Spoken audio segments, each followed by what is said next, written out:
حضرت لقمان حکیم کے بارے میں آتا ہے کہ وہ بڑے حکیم اور دانا قسم کے انسان گزرے ہیں، اور یہ حکمت اور دانائی انہیں ویسے ہی حاصل نہیں ہوئی بلکہ اس کے پیچھے ایک راز ہے۔ حضرت عمر بن قیس رحمہ اللہ فرماتے ہیں کہ حضرت لقمان حکیم ایک روز ایک مجلس میں لوگوں کو حکمت اور دانائی کی باتیں سنا رہے تھے کہ ایک شخص آیا، کہنے لگا کیا تم وہی نہیں ہو جو میرے ساتھ فلاں جنگل میں بکریاں چرایا کرتے تھے؟ تو آپ نے فرمایا کہ ہاں میں وہی ہوں۔ تو وہ شخص کہنے لگا پھر تم کو یہ مرتبہ، یہ مقام کیسے حاصل ہوا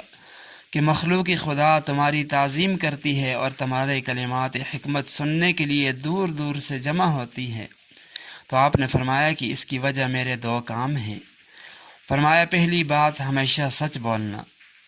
اور دوسری کام فرمایا فضول باتوں سے اجتناب کرنا، لا یعنی قسم کی باتوں سے اجتناب کرنا۔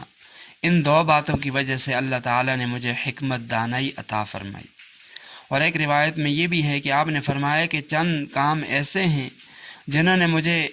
یہ مرتبہ، یہ مقام حاصل ہوا، جس کی وجہ سے مجھے اللہ تعالیٰ نے یہ مرتبہ مقام عطا کیا۔ فرمایا اگر وہ کام تم بھی کر لو تو تمہیں بھی یہی درجہ اور یہی مرتبہ مقام حاصل ہو جائے گا۔ فرمایا وہ کام یہ ہیں کہ اپنی نگاہ کو پس رکھنا، زبان کو روکے رکھنا، رزق حلال کھانا، ہمیشہ رزق حلال کی جستجو ہو، حرام کے قریب بھی نہ جانا، اور فرمایا اپنی شرمگاہ کی حفاظت کرنا، اور فرمایا کہ سچی بات کرنا، عہد کو پورا کرنا، جب کسی سے وعدہ کیا جائے تو اس وعدے کو پورا کیا جائے، وعدہ خلافی نہ ہو، اور فرمایا کہ مہمان کا اکرام کرنا، اور اسی طرح ایک بات یہ فرمائی کہ پڑوسی کی حفاظت کرنا، یعنی اس کے حقوق کی حفاظت کرنا، اس کو اذیت تکلیف میں مبتلا نہ کرنا، اور ایک بات یہ بھی فرمائی کہ فضول باتوں اور فضول کاموں کو چھوڑ دینا۔